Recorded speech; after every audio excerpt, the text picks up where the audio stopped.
That's the question that's in the minds of millions of people for a good reason. And tonight, I'm here to tell you that I have reasons to believe that not only is the financial system, not only are the financial systems the way we know them today going to collapse. It's not a question of if, it's a question of when. And it looks to me like it's closer than most people think. The other reason I have is that it has happened so many times before. And I'm going to just show you 4 cases when the financial systems have collapsed, when the banks collapsed, and how it took people by surprise, how it totally rewired everything. So the question you have to be asking and keep it in mind is, what are you going to do when it happens? Not if it happens. What are you going to do when it happens? So today, I'm going to be talking to you on building your own central bank. Your own central bank before it's too late. And then how to create a product that will feed you and your family forever. So you see, if you have been studying, especially if you've been in the crypto space, many things that sound like conspiracy theories today will become history in another 10 years. Many of the things we called conspiracy theories 5 years ago, they are history today. And the bank collapse is one of such conspiracy theories that are about to happen. And I'm going to show you the parallels and what the wealthy people are already doing about it, so that we are not just, so if you're following my channel and following my work, I think I owe you a duty to prepare you for that ahead of time before it happens, so that when it happens, you'll come back and say, thank you that you prepared me before that happened. And it doesn't matter where you are today financially. It doesn't matter whether you're struggling, whether you are in debt or something. This is doable. And in fact, it is inevitable. So now, the world is entering a very, very dangerous new era, where even the banks themselves are very nervous. If you've been following economic news and following bank news around the world, you know that things are not looking as good as they may seem on the surface. So, but why central banks are losing control? A few smart people are quietly building their own banks. I started doing it, and I want to show you exactly what I'm doing, building my own, because why not own your bank? Why not own your own bank? Personal systems that print cash for life. Now, the bank collapse has happened before. And when you look at today, people are so discontented and frustrated by the banking system, by the financial systems in the world. People are complaining about banking, the banking charges, poor interest. They collect your money and give you 1% or less than 1%. But when you go back to borrow some money to do some work, they are giving it to you at 30%, 35%. In some economies in Africa, I think in America, you still get your single digit. But then they pay you pittance. And then all the charges, then all the hassles, with transferring money across border. Literally complicated. People are frustrated with the current financial system. If you want to send money now from Australia to Ghana, or you want to send money from Tanzania to Germany or to Canada, it's almost literally impossible. It's easier for the camel to pass through the eye of a needle than for money to move in different parts of the world today. It's extremely difficult. Extremely difficult. Even people want to pay for your services. Some of you try to pay for my services online, on Seller. And then you try 50, 30 times, your card is not going. People are frustrated. And it's not working. And it's not just individuals, who are frustrated. Nations, whole entire countries, and then regional blocks are tired. So now you have the BRICS nations coming together to start designing their own financial system. And this thing is happening, and many of you are unconcerned, like you're not going to be affected. This thing affects you. So you see BRICS nations coming up, and today people are bypassing the financial system of the world. Nations are bypassing it. The other day, I understood that people can now pay for their Chinese goods in Naira. Things are changing. It didn't happen before. I'm talking about 24 months ago, even 6 months ago. You couldn't pay for your for your goods from China, except you first of all change your Naira to US dollars, and then maybe US dollars to RMB or some complicated whatever. So I'm telling you, the banks are going to collapse. It's not if, it's going to be when. And then the question you need to keep behind at the back of your mind is, what are you going to do when it happens? And you think it will not affect you. You think it will not affect that little $113 you have left in your account. It's going to affect you big time. So let me give you examples how that has happened in the past, and then the parallels of each case where the financial system collapsed, the banks collapsed, and give you the parallels that will open your eyes to tell you that people who are in the know already know that the banking system, this financial system, the way we know it, and this central banking system is going to collapse. It's no longer sustainable. Now, so before you decide to trust today's financial system for your future, remember it has collapsed before. The system always breaks the people who don't build their own. That's something you can type in the comment. If you don't build your own system, the existing system will break you. QED, and it's happening every day. Because we live in a matrix. We live in a financial matrix. And it's about time the tectonic shift in the financial systems in the world will happen.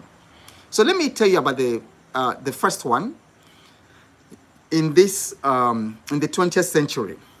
So it was Weimar, Germany, when paper money in Germany became like wallpaper, like overnight. Paper money, looking for my paper money, became wallpaper, not even toilet paper. Toilet paper was far more valuable than paper money. So this was Germany in 1923. So imagine going to bed with enough money to buy bread, and then waking up and needing a wheelbarrow full of cash for the same loaf of bread. That's what happened in Germany in 1923. Inflation was so wild that waiters rewrote menu prices mid-meal while you are still eating. You order food. As you are eating, the menu price is changing. It was wild. Came to a point that $1 costs like, I don't know, 4 trillion marks. Something wild like that. So people burned the money to heat their homes. Can you imagine that the banking system, the financial system collapsed so badly that people were carrying their paper money, say whatever it is in your own country. So you can mention, oh yes, someone is actually joining us from Germany here. Yeah, so let me know the countries you are joining from so I can mention your currency. Type your country and the currency you use so I can use it for example. So imagine waking up, you bought bread, a loaf of bread, 20 cedis yesterday. You wake up this morning, and then for the same loaf of bread, you need 2 million cedis to buy the same loaf of bread. That's what happened in Germany. And so the people who survived the Germany incident, they were not savers. So this is not about saving money. You can never save your way out of the collapse that is coming. The people who survived were builders, not savers. Type in the comment section. Builders, not savers. Everybody, builders, not savers. So they were the ones who had land. They were the ones who had factories. They were the ones who had products that people still needed. They were the ones who survived, not the ones saving money. So when this happens, your savings will not save you. Your savings, you can't even use it as toilet paper. And so, what is the modern equivalent? What's going on in our world today that parallels what happened in Germany in 1923? So today, governments are printing trillions. They are printing digital trillions. And the effect is slower, but the erosion in value is the same. In fact, $10 today was not $10 even a year ago or 5 years ago. It's not the same $10. So every second your money sits idle, it buys a little less. So in 1923, money lost its value. In 2025, value is losing its meaning. You know why? Because inflation is the quiet thief that robs you, and it robs you politely. Okay, so let's talk about the big one, the second one. That was the Great Depression. Please type, everybody, the Great Depression. I'm sure if you have heard about the Great Depression, if any of you has heard about the Great Depression, just type 1. Just type 1 if you've heard about it. Type 1 in the comment section if you've ever heard about the Great Depression. In fact, because I don't think there's anybody who can read and write in the world today who can read and write in English, who has never, look at 1111, who has never heard about the Great Depression. So what we are talking about today is not too far-fetched. Yeah, you can see 11111 in the comment section. People have heard about the Great Depression. So that happened in 1929. The world was partying. The stock market was rising like it's been rising most of this year. The economy looked great, and people were borrowing to invest because they were convinced that the good times were going to last forever. We're in a similar situation. The stock markets have been doing wonderfully well this year, and everything is looking good. And then for those of you in Nigeria, you've been getting reports upgrading from World Bank, upgrading Nigeria's economy and things like that. Everything is looking good. Everything is growing. And then came the infamous Black Tuesday. The markets crashed. The bank failed. And families lost everything. If you remember, so you read the stories. In 1929, and farmers burned crops that they couldn't sell. So even those who had money in the bank could not access it. The banks had loaned it out and vanished. Make no mistake about it, the banks are going to do it again. Now, doesn't it feel similar today? Over-leveraged economies, wild speculation all over the place in the financial markets, digital platforms built on borrowed confidence. Back then, people trusted the banker. Now we are trusting algorithms. In 1929, people lost everything because they trusted the system. They trusted the financial system. In 2025, people will lose everything because they trust the code. Now, be careful. Be careful about trusting the system, which underlies the whole thing. You've got to take your financial future. Take responsibility for your financial future. You don't want to leave it to the government, to the bankers, to the economy, or to your uncle, or to your professor. You don't want to leave your money. Yeah, Jesse is saying here that retail investors in the US are highly leveraged. I'm going to still tell you, I'm going to still talk about Jesse. I'm still going to talk about 2008 because it was very, very similar. Highly leveraged. So it's a setup. It's similar to what happened in 1929. Every depression begins with blind faith in an unsustainable story. And you look at the stories behind the economies of the world, very, very unsustainable. France has borrowed of the debt. France debt, I hear it's about 140% of his GDP. How in the world are you? What magic are you going to? What magic is France? I mean, some other countries in Europe, facing the same thing. What magic are they going to? Now let's leave the Great Depression. Fast forward to the one some of you who are watching here just witnessed 2008. That 2008 wiped out many families, many people. Do you know there are people since 2008 who have never recovered from that global financial crisis? And I still remember in 2008, we started hearing new words in the English lexicon. CNN, global meltdown.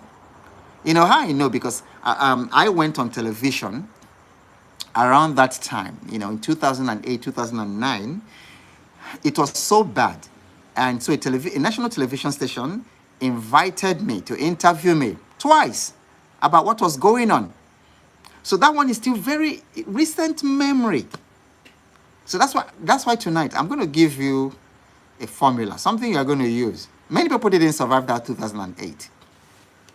And up to today, people still haven't recovered. And what happened in 2008? Banks packaged junk loans and sold them as gold. Yeah, Jesse is talking about euphoria in the market. Exactly. The valuations are not as extreme now as 2008. But if you factor in inflation, the returns this year are much lower. Yep. Yeah. The valuations might not be extreme now as it was in 2008, but the psychology of the moment is exactly the same. Okay, it's exactly the same.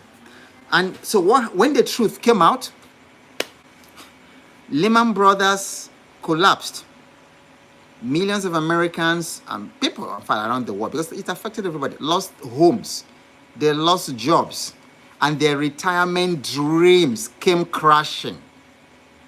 And then, this is the twist. Governments printed billions to save the same banks that caused the collapse. The banks caused the collapse. But then the government printed money to save the banks. And who was left to suffer? You and myself. The people were left holding the debt.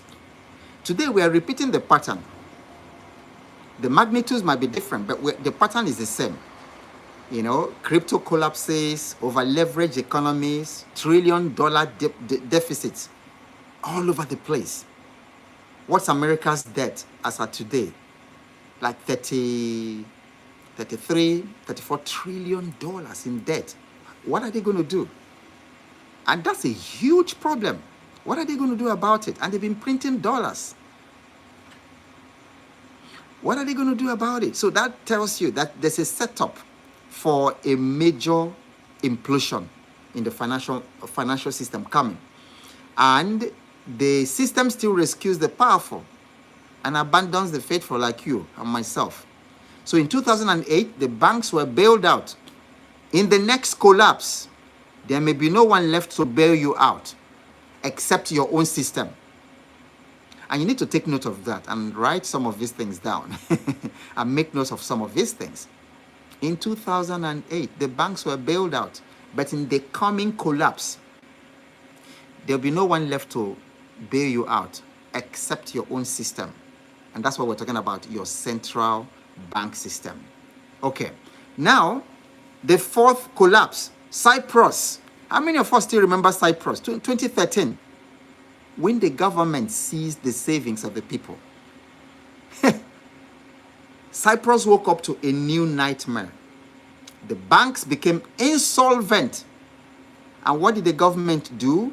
They froze accounts and confiscated a portion of people's savings to rescue the banks. Can you imagine that?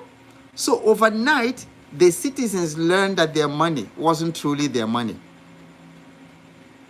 Does that sound familiar? Citizens learned that their money isn't really their money. And then, how is this being set up in our time? What happened in Cyprus? It's also being set up in our time.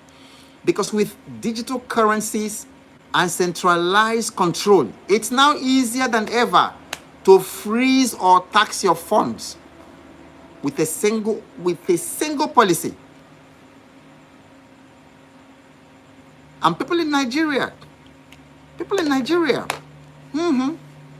raise your hands. Isn't that what's going on? Now you have BVN, you have your NIN, you have all kinds of, biometric IDs and all kinds of things. And now you can't open a bank account without your biometric verification number. That's a BVN. You can't open a bank account without NIN. Now, all of these things are now being linked in one centralized financial information system. As they are doing that, they are coming up with enforcing the new tax policy from January of next year. And you can't escape it because your money is central. You can't escape it. And you're not going to be holding cash. I mean, how much cash are you going to carry to do anything? So they set up. You can wake up and your money is gone. Imagine a government seizing the money of the citizens to bail out banks that are causing the problems. So convenience is replacing freedom. The convenience, we have all these our financial apps and things are so easy. And digital currencies, digital banking, it's giving us so much convenience. But it just takes one single click and all that is gone. So in Cyprus, they took a slice of savings. In the digital age, they can take it all invisibly. Very simple, just one click of the button. So this one is not even a matter of whether, oh, no, I don't want to pay my tax. No, I don't want that. It's coming to a point that even your violations, there's a violation in traffic, and the money is taken straight without they don't need your permission to take it. So let me tell you this, and you can write it down. If your money can be frozen, you are not free. If your money can be frozen, babe, you're not free. So what's the lesson? Because history is literally ringing an alarm bell to all of us, and that's exactly what I'm doing right now. This is history's alarm bell. I didn't make this up. If it has happened before, it will happen again. Especially when we see that the parallels are the same. Okay, so every collapse begins the same way. People trust systems they don't control. Do you know what it means for you to put your trust in a system you don't control? Are you sure if the banks collapse today that you can buy bread for your family the next day? Are you sure? Now, every recovery begins the same way. A few people build new ones. In 1923, those who owned real assets survived. In 1929, those who built businesses thrived. In 2008, those who controlled platforms became billionaires. In 2025, those who create timeless products, timeless, that's the key word, timeless products and systems will become the new bank. And this is the place I really need to look you in the face and emphasize that. when it comes in 2025 or 2026, when it comes, it's not if it comes, your survival will only depend on whether you have built a timeless product or a timeless systems. And I'm going to tell you exactly how to do that, because you will now become the new banks. So history doesn't repeat, it recalculates. It's happened before. It will not repeat, it will just recalculate and deliver just what is appropriate to the generation. So you can't stop the next crisis, but you can stop being its victim. So somebody says, Rashid says in the comment section, I'm a witness and a victim of the 2008 episode. I was also a victim. And what worsened it for me, it actually worsened my financial situation, because that was the year I quit my job with Shell. And I had stocks.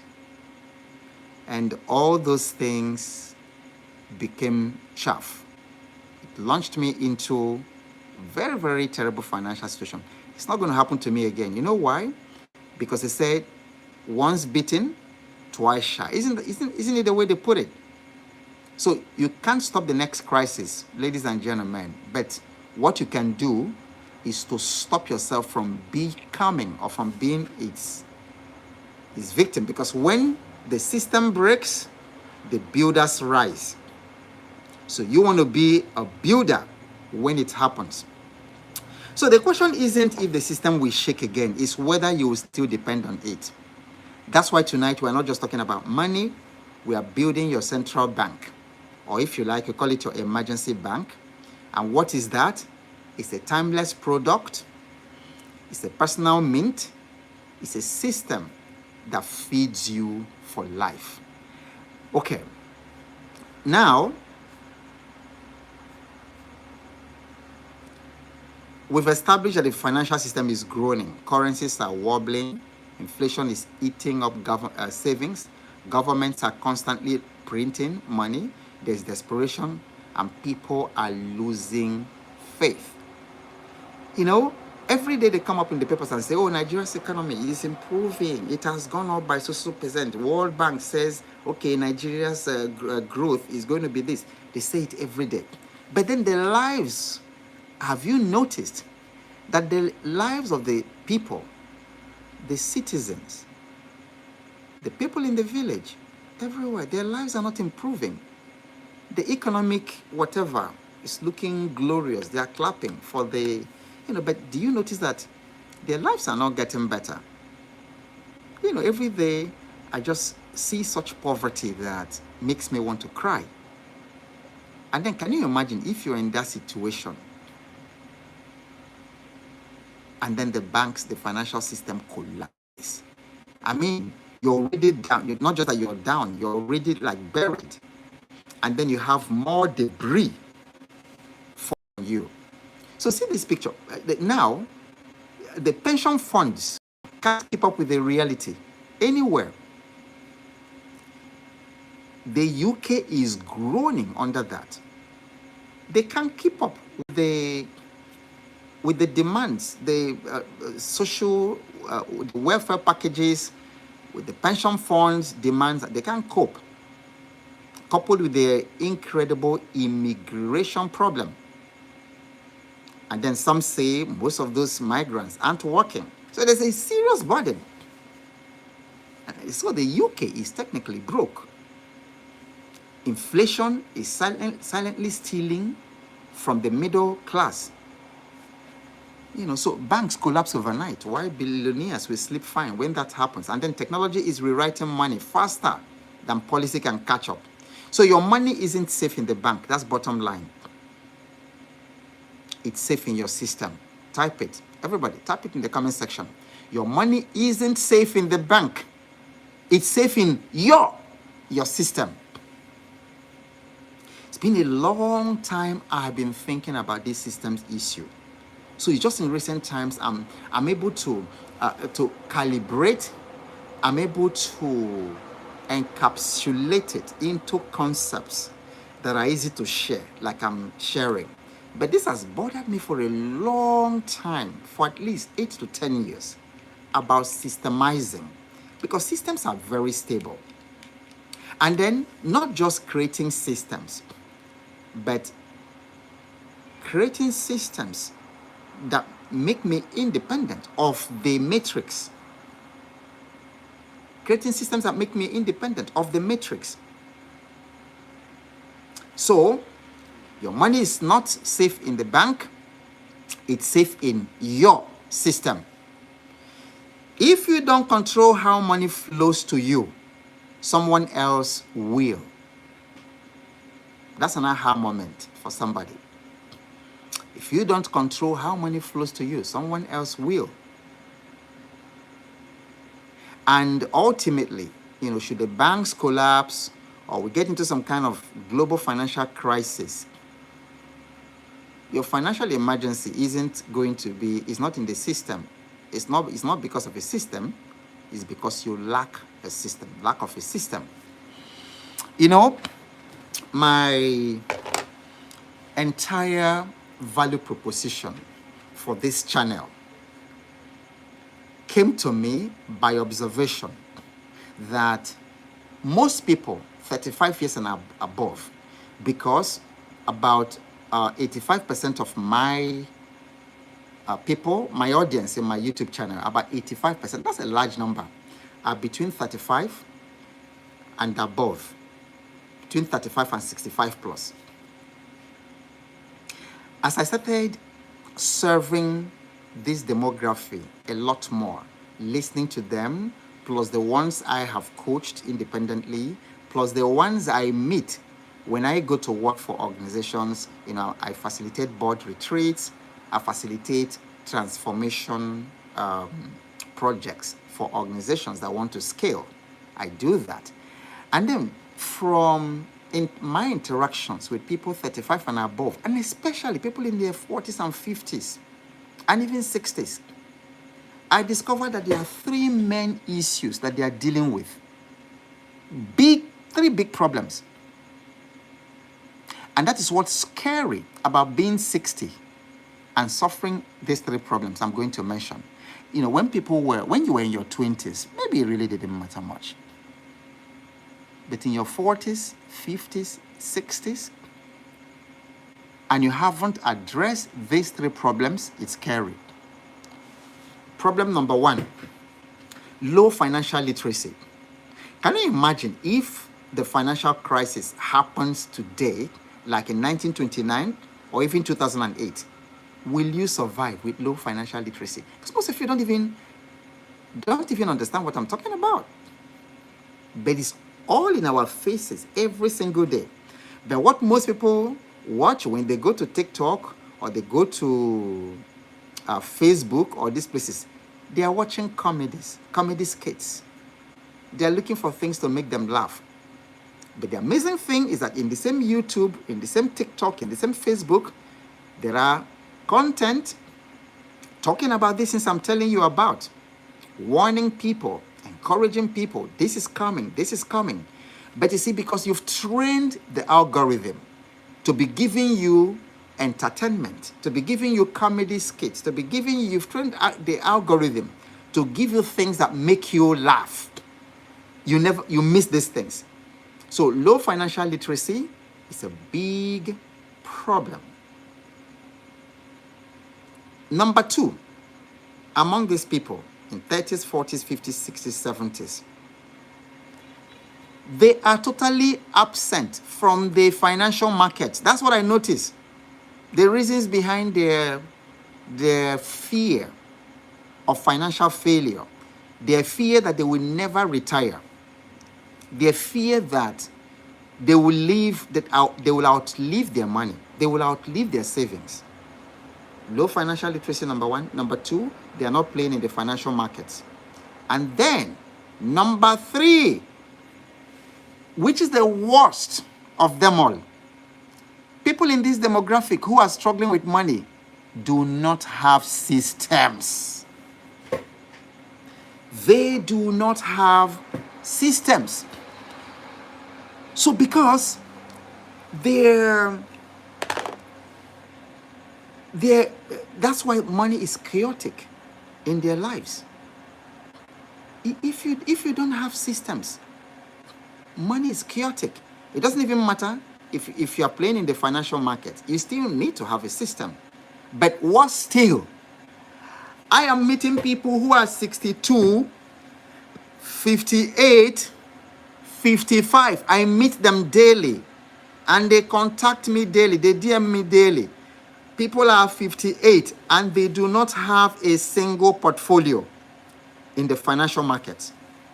They do not have stocks. They are still asking, what is stock market? Oh? How can I buy? How can I start a stockbroking account at 58? That's a question you should have asked at 18, when you could legally start your stock marketing account. But people are in their 40s, 50s, they don't have that. The world is going to be extremely difficult. In the 1960s, you could survive. 1970s, you could still do well.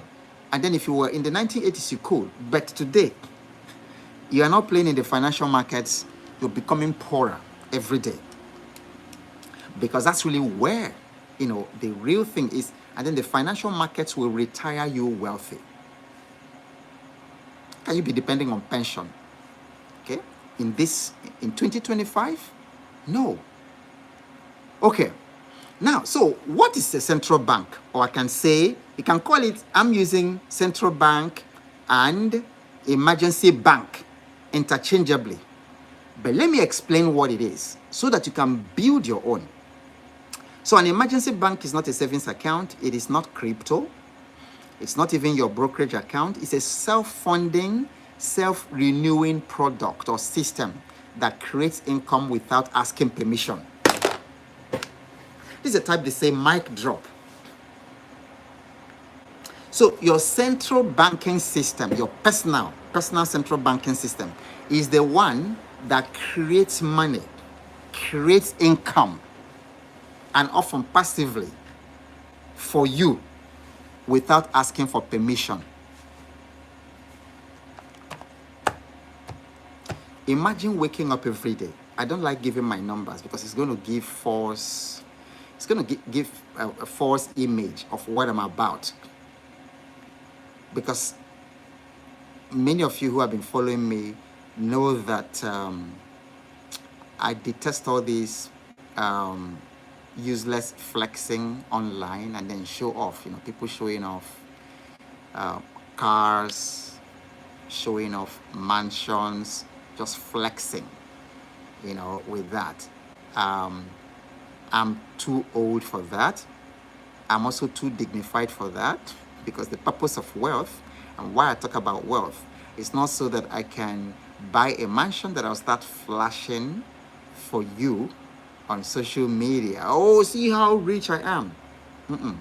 I want to fulfill God's plan and purpose for my life. There's a purpose for my life. And I'm alive because of that. I would have gone a long time ago. But there's a purpose for this life. And I need to create the wealth to enable me fulfill that purpose. And then my purpose is impact, especially among young people in Africa, in the Caribbean, and in the Pacific. That's why I'm alive. And that's why I do, the work that I do. So, but imagine waking up every day of your life. As you're waking up, you check your phone. In fact, when I started designing this system, I did something. My phone no longer, there's no notification, no sound notification on my phone. I was so serious about setting up this everyday money system, for instance, that the only notification on my phone is credit alert. So imagine waking up every morning, and sometimes what is waking you up in the morning is credit alert. So there was one of the financial fitness challenge groups that I worked with, that's my mentorship. I said, I want you to make it your objective, you know, um, for your that such that that credit alert will be your what do you call this, your morning your alarm clock. Wake up, let credit alert wake you up. Can you imagine a life like that? Credit alert wake you up. Ding dong, you know that something has dropped. Say, okay, I can wake up, time for morning devotion, and then to jog. And then another credit alert, we say, okay, it's time to jog. Another credit alert says time for breakfast. Another credit alert says time for an appointment. Do you know that that is possible? And that is what you need to start thinking about. That's how your own central banking system works. The system creates income for you without asking for permission. So it's your own central bank. But guess what? It's powered by 3 things. I need you to get this. Everybody, get this. This central bank, your personal central bank, is powered by 3 things. Number 1, your creativity. Type it in the comment section. Number 1, your creativity. Number 2, your systems. And number 3, your value delivery. If you master these 3 things, you can have your own central bank. And you should. Because if me at almost 60 can set up what I'm talking to you about, I live the Ezra principle. The Ezra principle is study, practice, teach. That's why many of you have been asking me to teach you crypto. No, I'm not going to teach you crypto because I'm still learning. I paid for coaching. I'm still being coached in crypto. So I'm studying crypto seriously every day. I'm learning. I'm making mistakes. I'm losing money. I'm making money. So I can't bring you in at this time. I'm still trying to master that. So, but there are people who have mastered that who can, teach you. So my Ezra principle says, study first, practice it, master it, let it become part of you. Build credibility. Then teach it. And that's when the money comes. Because you're teaching with authority and experience. You're not teaching like the 18-year-old marriage coach. 18 years. You're 18. You're coaching people who have been married for 10 years, 15. Something wrong with you. I'm not sure I can hire that 18-year-old to coach my 30-year-old marriage. Okay, so creativity, systems, and value delivery. There's something, I made a note while I was preparing this. Talking about Ezra principle, I said, if you want to be wealthy, don't start with money, start with learning. If you want to be wealthy, don't start with money, start with learning.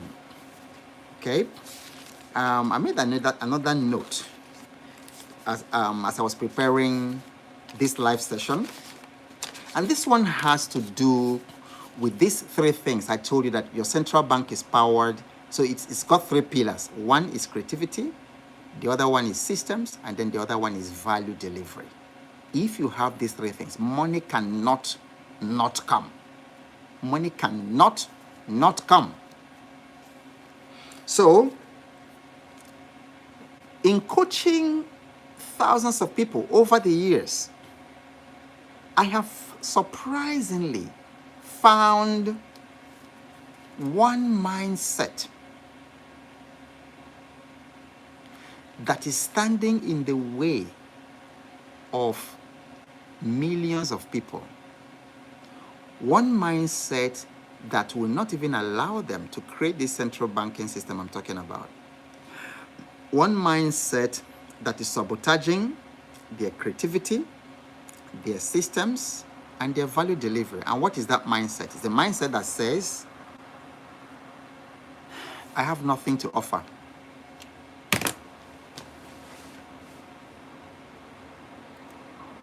And if you don't confront and liquidate that mindset that says, I have nothing to offer, this whole episode, this whole session is not for, it can't do you any good.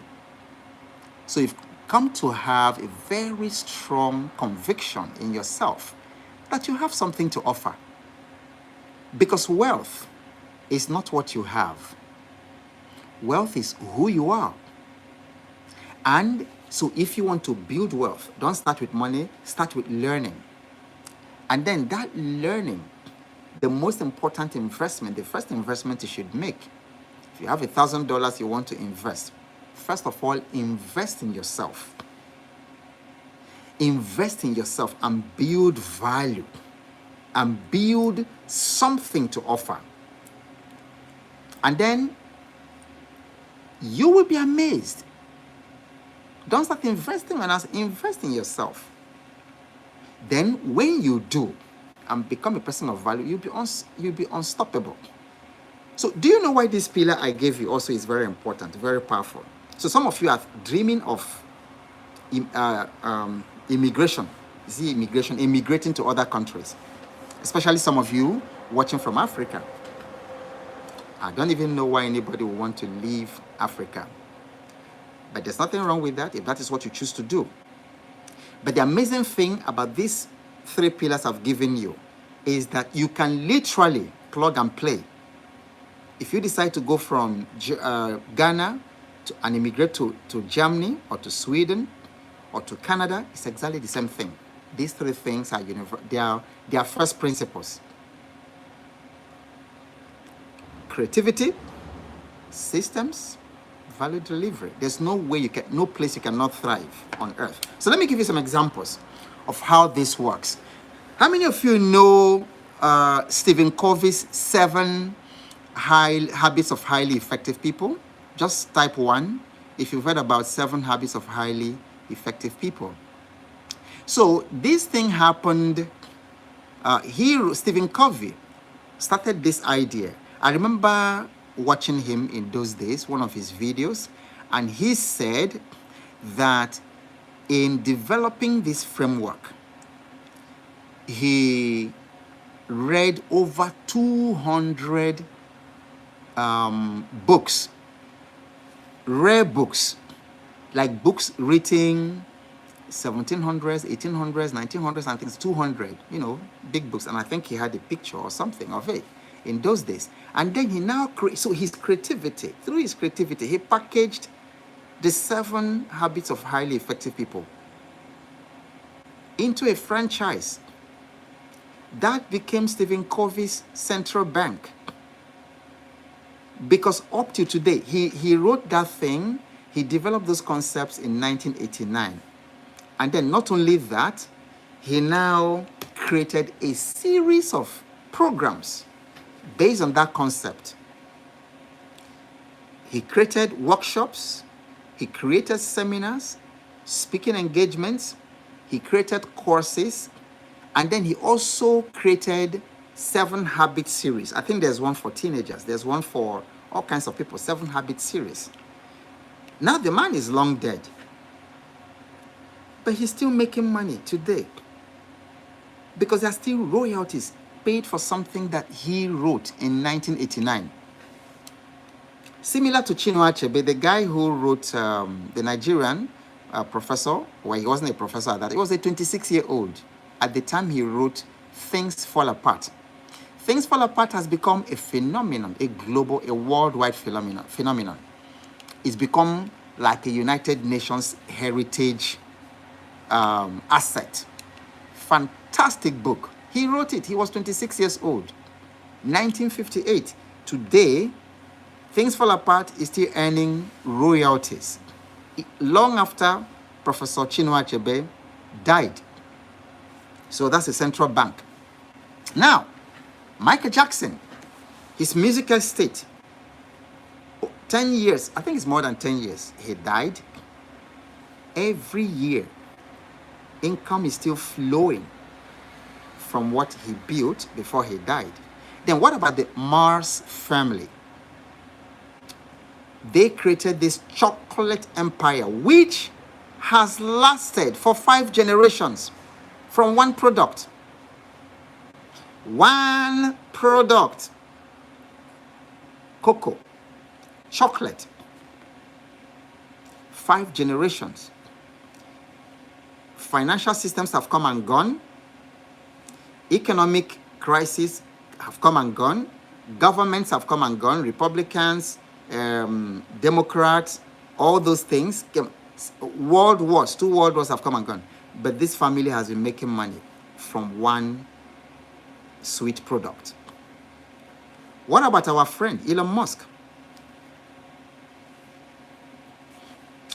Right here, I'm close to a village. I am able to reach you. See the many countries, some of you you're watching from Germany, some Sweden, some of you from Australia, some of you from Canada, many of you from the Caribbean, some of you from the United States. And I'm communicating with you live. This would have literally been impossible just 20 years ago. I'm even talking about 20 years, even 15 years ago. But guess what? I'm using Elon Musk's Starlink here in this village. And then every month, my money goes to this man who doesn't even know who I am. 2-3 weeks ago, his net worth hit $500 billion, the very first human being to hit that net worth. Of course, I mean in modern history. Solomon was a badass, wealthy guy. Mansa Musa from the stories we hear was. But in modern history, nobody but Elon Musk had reached there. Why is he able to do that? He said, do you know how much he makes from Starlink? Every single month from around the world. Will that man ever be poor in his life? Answer me. Forget whether you like him or not. It's not the situation where, but will he ever? As long as, because those satellites are there, working. It doesn't matter if war happens, world war happens, or things like that. Those satellites are still there, whatever, and somehow or the other, So that's the sort of thing I'm talking about. Your emergency funds run out, but your emergency bank never runs out. Okay? Then again, stop saving for a rainy day. That's a very ancient mindset. Stop saving for a rainy day. Start building the system that makes it rain. 2 different things. Start building the systems that makes it rain. Okay. So now, I'm going to show you a practical formula that you can start using right after this session. Because the question now in the minds of many of you is, how do I actually build this kind of personal bank that I just talked about? And I want to tell you, first of all, that it's not hard. It's easy. In fact, what you're doing now is harder than this. That your 9 to 5, that your hustle is harder than what I'm going to tell you to do now. You can actually start doing it this night. Build your own central bank. So I'm going to give you a formula, and I made it easy by using an acronym, L.I.F.E. L-I-F-E. Okay? That is the formula for timeless products. So what I'm trying to emphasize is let your product be your bank. Your savings may not survive the financial crisis, but if you have a timeless product, it will. Timeless product. That's the key. Everybody type in the comment section. Timeless product. Timeless product. Yeah, Emanuela. The money is not safe in the bank. It is safe in your system. Absolutely. Yep. Timeless product. Everybody, I've only seen Kingdom Psalm. Type that. Timeless product. This is really a very important transition Timeless product. Exactly. Faderemi. Clarence. Yep. Timeless product. Timeless product. Timeless product is the FU strategy for financial crisis. I'm sorry, I don't usually use those words, but couldn't express it better. A timeless product is that. I guess that was why they just wouldn't let Tesla be. Because if Tesla was alive today, he's going to be stronger than the financial system. He's going to be stronger than the government. And they didn't take it easy with him. But you see, most of the things that Tesla discovered, they are secretly using them. They are secretly using them, today. And inventing incredible things. Imagine some guy that would invent something. Imagine you invent something that transmits electricity 6,000, 10,000 miles away without cables, without wiring, without whatever. You invent something here, and then 10,000 miles away, you turn it on, and then electricity comes on there. That's wild. There are some things you will invent or something you will create, you will never be poor in your life. Never, no matter what happens. I was driving through the forest, a forested village, the other day. I didn't know that we still have such forests.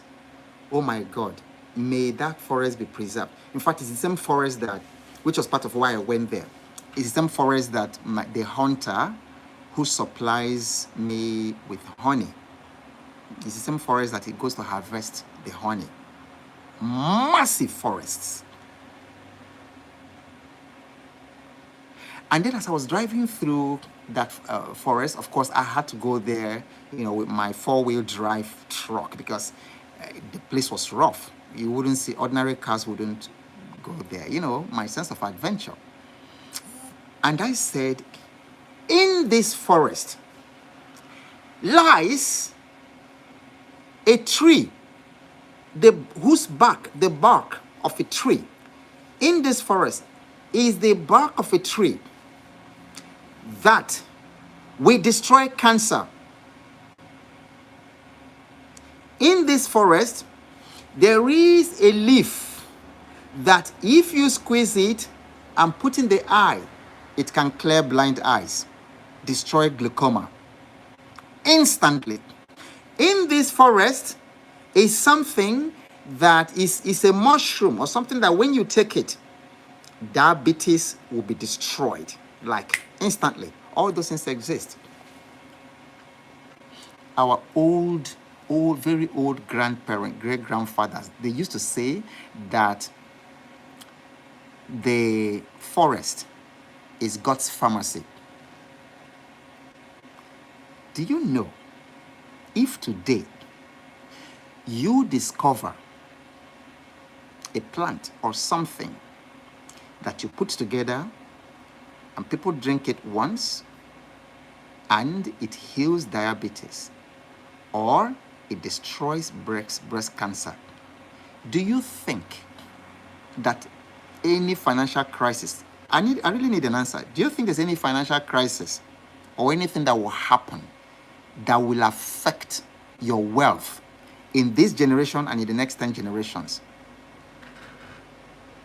If you find the cure, and the cure exists, it's just who will go in there, who will pay the price to discover this one product that solves one big problem for the world. And you look around you, there are products like that people discovered. The wealthiest people in the world today are wealthy, not just on investing on invisible assets, but they have products. Whether you're talking about Elon Musk, or you're talking about Bill Gates, or you're talking about, name them, the Mars family and things like that. They have a service. They have a product. Their wealth is tied to it.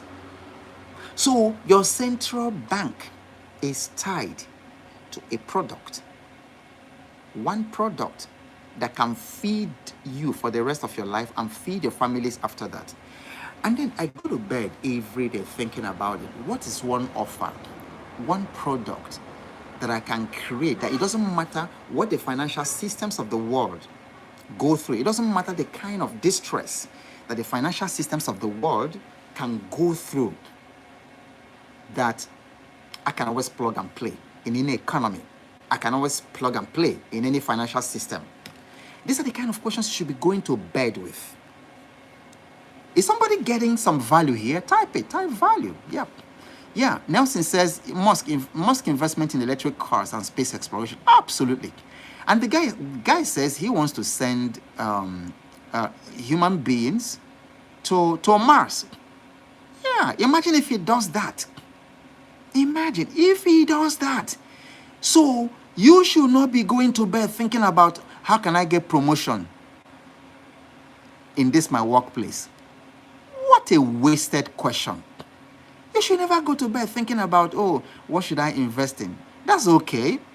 But go to bed thinking, what is that one product, one offer, one service, one value, one solution to a big problem that if I can do it, then my generations, the next 10 generations, will never lack money or anything. Sooner or later, your subconscious mind will give you an answer that will shock you. And I'm sure you'll remember. You'll come to me and say, I did this. Today I'm a billionaire. By asking, what is that one product that can feed me and my family for the rest of our lives? That's the most important question. If you can find it, you're good to go. Anyway, so let me give you the framework. So to create a product that lives forever, that's what you want to focus on. Create a product that lives forever. It must have life, longevity, identity, framework, and endurance income. So type it. So to create a product that lives forever, it must have life. And what is life? Longevity, identity, framework, and endurance income. So now, let's take it one after the other so that I can break it down for you and make it easy for you to just wake up the next day and start doing this. Number one, longevity. Ladies and gentlemen, this is not beyond you, and I'm speaking especially to Africans here. Time we started looking at ourselves differently. We are consumers. I'm guilty as well. We are consumers. We are consumers, and that is why we are poor. We are not producers. Every day we are going to China, and then we go to China and we come online to start boasting. Oh, look at this camera. This is the best camera. You know, if you put this camera, it's solar. It will monitor your project sites. You know, you live abroad. You know, put this camera. You know, you see all those adverts. And they tell you, then, where was the camera made? China. You didn't make it. Next day, you see another one, especially on TikTok. These glasses. It can record everything that's going on. You record it, and then they will not know. It secretly records what's going on. In fact, you need these glasses because of, you know, police people's disturbance on the road and things like that. You know, you need it. How much is it? Good, great product. But where was it made? It wasn't made by you. It was made in China. I'm guilty because I look at even the table. I'm here. Even something as simple as this. We don't make it. We don't make this in Africa. This is China. All of it. And then we wonder why we are poor and they are rich. Because at no time can a consumer be wealthier than a producer. Never. So solve a perennial human problem. That is longevity. L. What are perennial human problems? They are usually problems around health, wealth, relationships, purpose, security, belonging, pleasure. These problems we can never be, even if tomorrow they use robots to replace everything, we can never be so advanced that we will not have exactly the same problems. They are human problems. They've been there since the days of Adam. Relationship problems. That's why today, if you go on late night radio, like some of you, if you're really interested in developing the relationship market, pick that late night, 12 midnight, 1 a.m., 2 a.m. segment. Start talking about dating. Start talking about dating. You will be amazed. The young people, because it happened to me one day. I don't remember where I was, and I had opportunity to listening to a radio program at 1 a.m., 2 a.m. They were not sleeping. The phone calls were buzzing and all that. Why? Because relationship is a perennial human problem. It's not going to go away. Technology cannot solve it. Religion has not solved it. Solve a problem in those market domains. Solve a problem around belonging, around pleasure. Belonging. That's what Mark Zuckerberg became rich on. The human belonging, social connection. He didn't start Facebook because he really cares, likes you. He doesn't like me. Sometimes I put a post on Facebook, and then he doesn't show it to people. So he doesn't like me, but he solved the problem, a big problem of belonging, of social connection. And then, so people so he gave people what is like a semblance of social connection, which is actually not a social connection. So somebody has 5,000 friends. What does that mean? See, somebody had 5,000 friends. A girl reached out to me some years back. I don't know who she is, but she's a friend. She had sent a friend connection request. You know, if you look at the languaging of Facebook, for instance, and some of these social platforms, connection. That's the problem that they are solving. So she sent a message, that she needs 20,000 naira to pay her school fee. Otherwise, they will pursue. She will not be able to take exams and things like that. I said, you're a total stranger? Where are your parents? Well, then I looked at her profile. 5,000 friends. 5,000 friends. Friends. You have 5,000 friends. And then I looked at some of her posts. She was basically posting her body parts. She would take a picture of her backside and post. And then you see like 3,000, 4,000, 7,000 men. Oh, your backside is cute. Oh, my. Yay. Oh, babe. Babe, I love you. Oh, babe. You know, all those comments. Useless comments there. So I asked her, all these people who love you, who love your backside, who are calling you cute and things like that, they couldn't give you 20,000 naira, and you're coming to a total stranger, somebody who doesn't know you. That's my friend, get out of here. That's not the way it works. I'm just saying that he made money. He didn't even solve it, but he provided a platform that looks like, okay, people are solving connection problems. Do you get it? Yeah. So if humans will still need it in 50 years, you are in the right lane. If the product you're working on and the things you're trying to develop, the service, the software, the something you're working on, if it is something that humans will still need in another 50 years, you are good. So what are some examples of longevity products? I've mentioned some, like Facebook. There's fitness apps. In 50 years, people... Queen Mina, you are cracking me up. It's funny, right? So, in 50 years, people still want to lose weight. Women still want to lose weight. Men still want to lose their belly fat. So if you come with a better product, more superior or something, you are good. Education, food, energy, productivity tools, spirituality. Okay? So, trends fade. So you don't want to build products that cater to trends, because trends fade, but needs endure. So build for needs, not for trends. Somebody type that. Build for needs, not for trends. So that is L, which is longevity. Then the second one is I, that is identity. Tie the products to who people believe they are. People don't just buy a product, they buy who it allows them to become.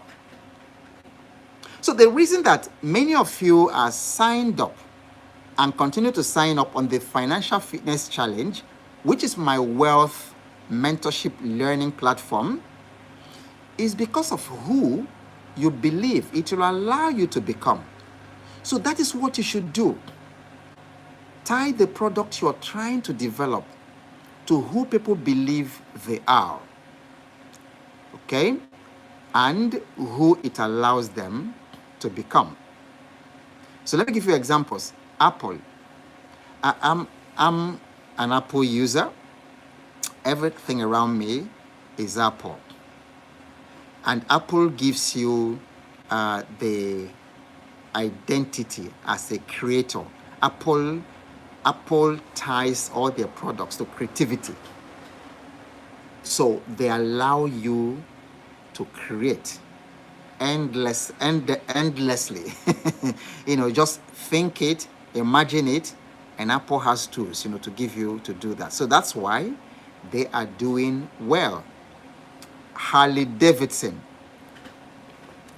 One of the times I was in the US and I saw all these, I don't know what they call them. Is it some of you in the US? You tell me what it is.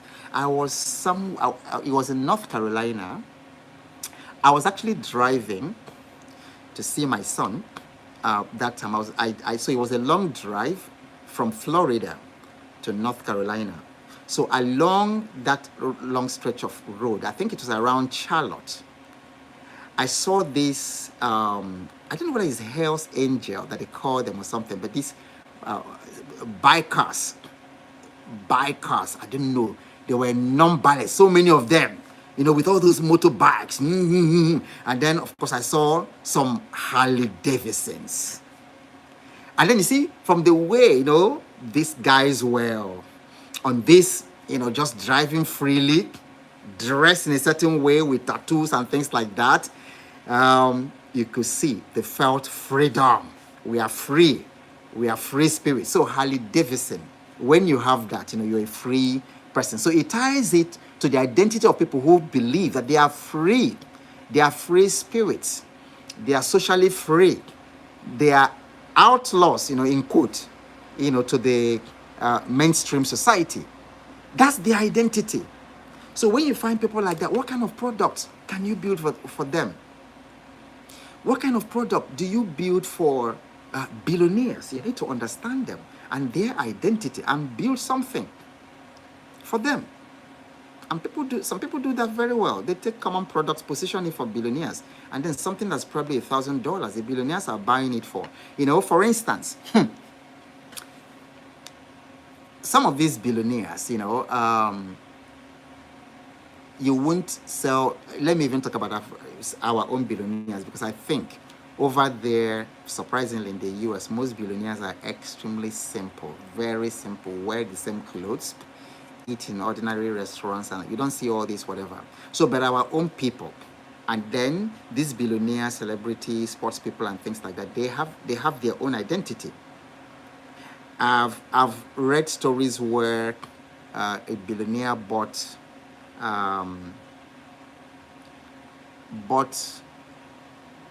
a phone.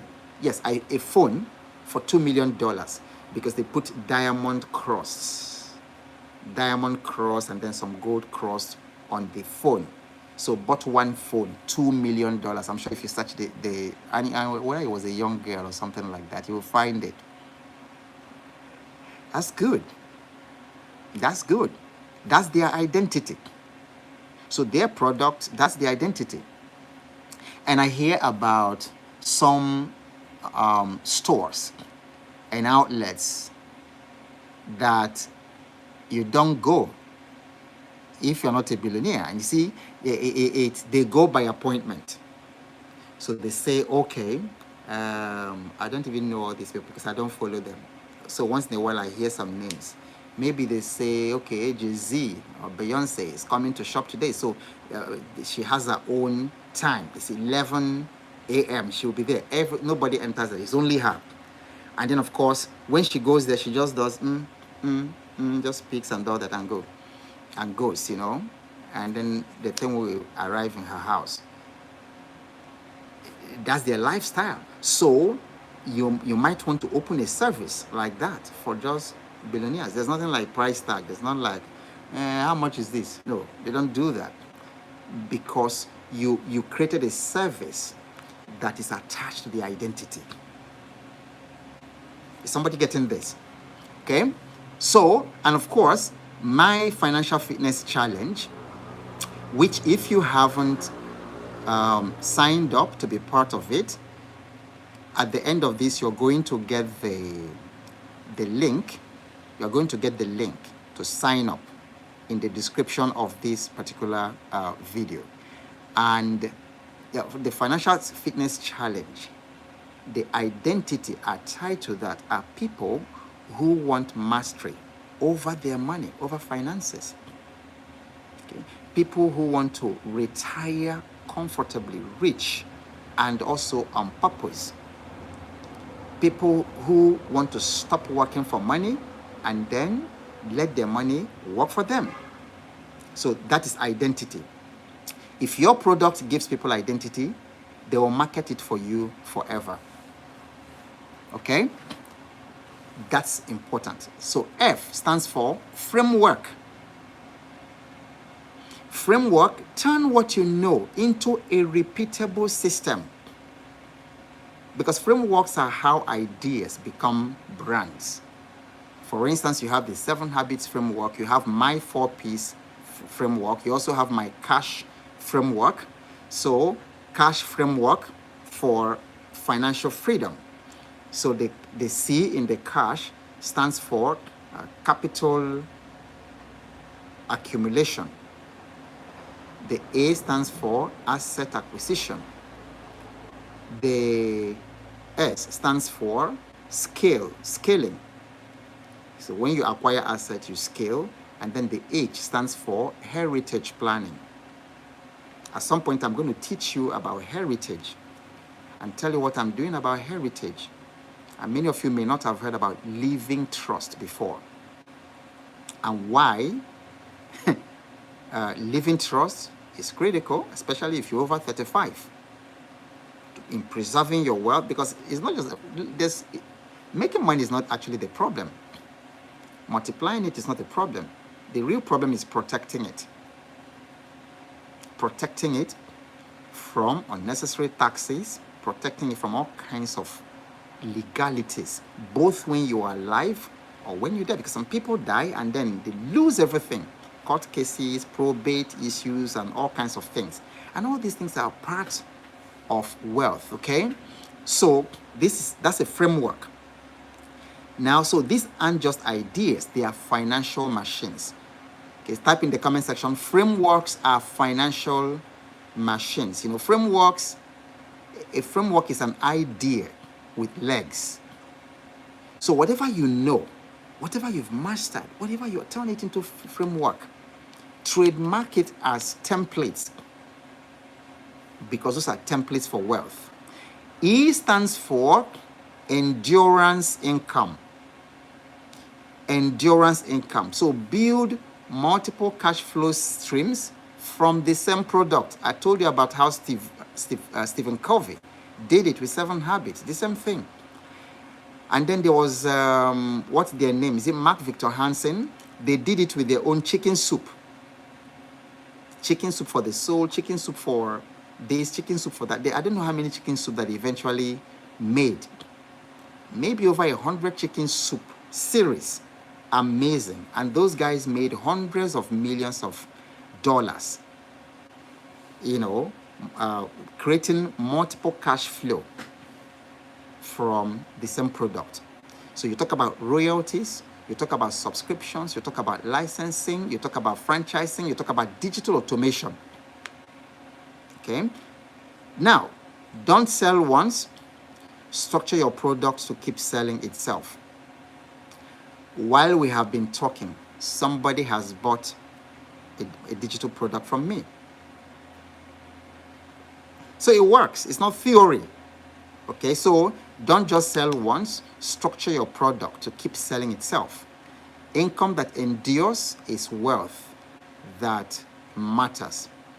Okay, so how do you now, let's bring it down to earth. How do you now start building your own central bank? How do you now start building your own trust bank? Your own, I read something in the comment section, living trust, and then, okay. So how do you start building your central bank? Step number 1, identify your forever problem. Okay. So somebody can type it so that others will remember. And by the way, if you haven't liked or sent your love for this session, what are you waiting? What are you waiting for? Aren't you getting value? Put your love there, press that button. And then if you haven't subscribed to this channel, aren't you convinced yet? What are you waiting for? Just subscribe right now. Put the love button there, okay? So that other people will get to enjoy that. All right, so number 1, identify your forever problem. The question you want to ask yourself is, what problem will humans still pay to solve long after I'm gone? All right? And then the exercise is, write down 3 problems you've personally solved that other people struggle with. That's your gold mine. So what part of the reason what I'm doing is so powerful is that there's nothing you're going through right now when it comes to money that I have not solved. I've experienced quit notice like twice because I couldn't pay rent. I've experienced the humiliation, the embarrassment of not being able to pay my children's school fees. And then the school sending them out of the class, out of the classroom, and they stayed at home.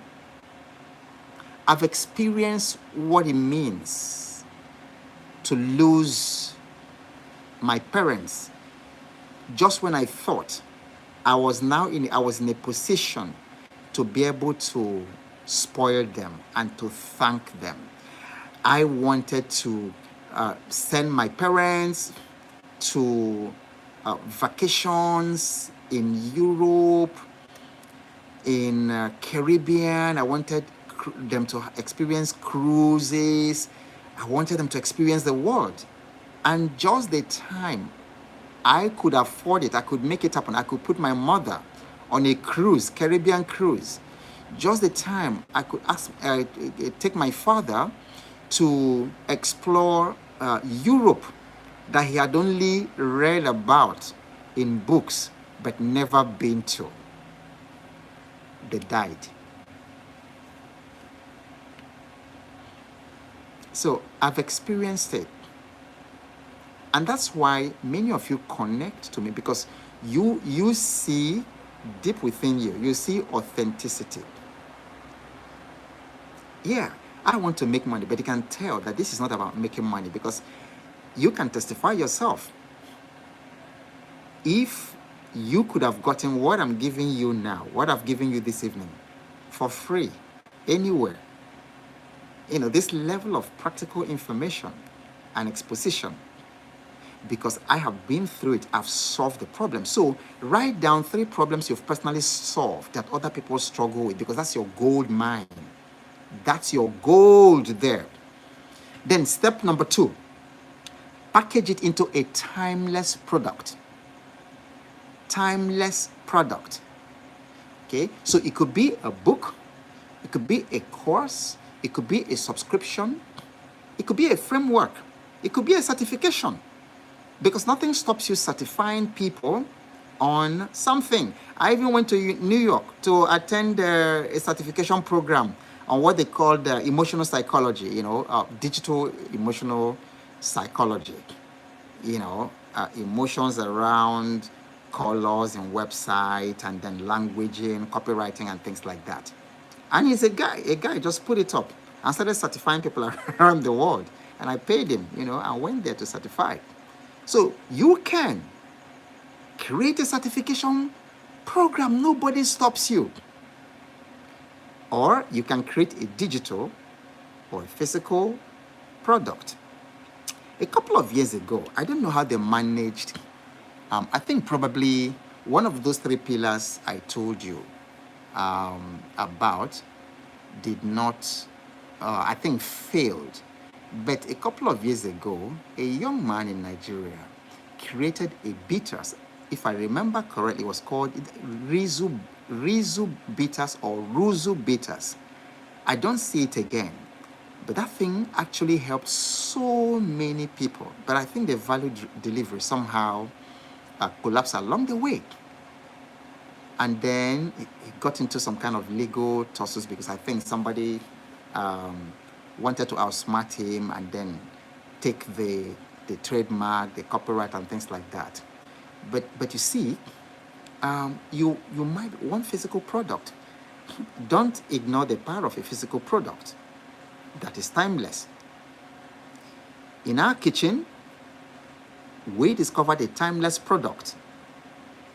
I'm so happy. I've used all kinds of blenders, kitchen blenders. But I've never, my wife and I were just discussing it the other day. We've bought all kinds of blenders. I don't even want to mention the brand names. All the brand names you can think about that you will see in any supermarket, all those brands, you can mention them. We've used them. But none of them comes anywhere close to Vitamix or Vitamix, depending on where you come from. Vitamix. And if anybody here uses Vitamix, oh my goodness, you can say I'm a witness. Vitamix is an everlasting product. It doesn't spoil. And that thing is so strong. Very, very strong. And then when you go to the Vitamix product forum, you will hear people who talk about the Vitamix that their grandparents bought in 1947. Still working today. And then you hear this person say, oh, when we moved, after my parents died, okay, we moved their Vitamix, we stored it in our garage in 1972.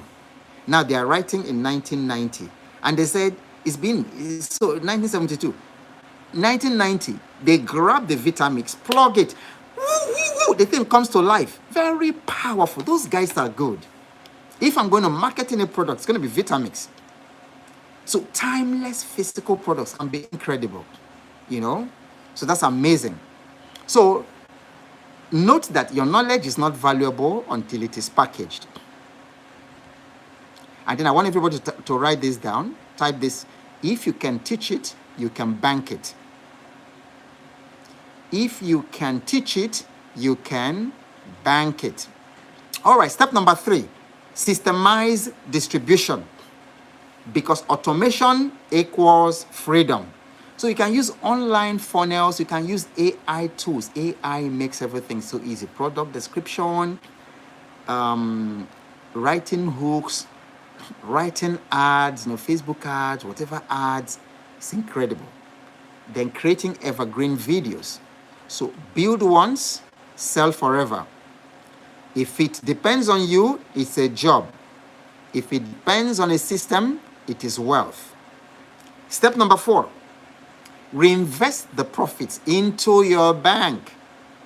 So treat your cash flow like your bank's reserve.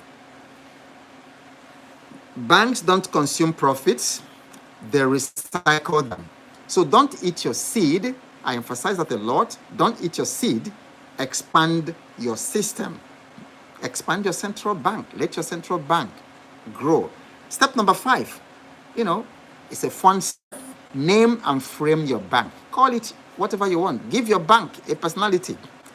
Make it real in your consciousness. So you can call it, like in my case, the everyday cash machine. So that's the name of a bank. Banks have names. Yeah. Enough of Lloyd's Bank. What are all these banks in the UK? Barclays Bank. What's this one? That Hong Kong bank. Something Swiss something bank. Bank of America, GT Bank, First Bank, UBA. Name your own bank. So my own bank is Everyday Cash Machine. That's my bank. And then I also have Financial Fitness Vault. Okay, so that's your bank. Call it. Okay, because when you name it, that's when it is born. Yeah, Citibank Hilaire. Yeah. So instead of every day, okay, I'm going to GT Bank. I say I'm going to Ogbo's, HSBC, Kingdom Sam, thank you. Say I'm going to Ogbo's Bank, Ogbo's Cash Bank, Ogbo's Everyday Cash Machine, whatever. Call your bank its name. Call your bank. Own your bank. And at least that's the one you can do immediately after this. Call your bank a name. That's your central bank. Don't just depend on the central bank of your country. That one is also outside your control. But your own bank, you can control it because every wealth system begins the moment you name it.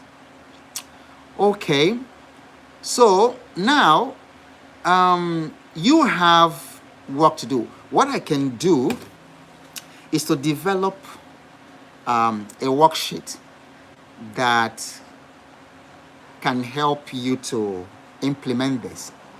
And then usually I like doing this as a family because many times when I'm starting these things, I call my wife and I call my children and then we sit around the table or we go on Zoom and we brainstorm.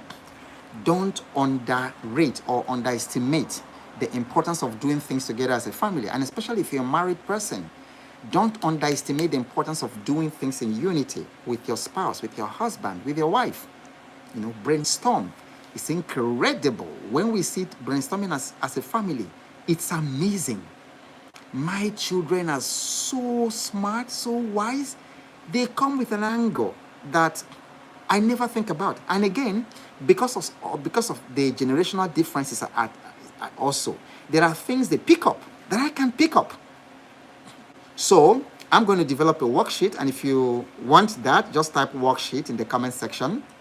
And when I do that, I will come back and create a comment and pin it on this particular session so that you know where you can get it and then use it to build your own personal bank, because the world system is going to crumble very soon.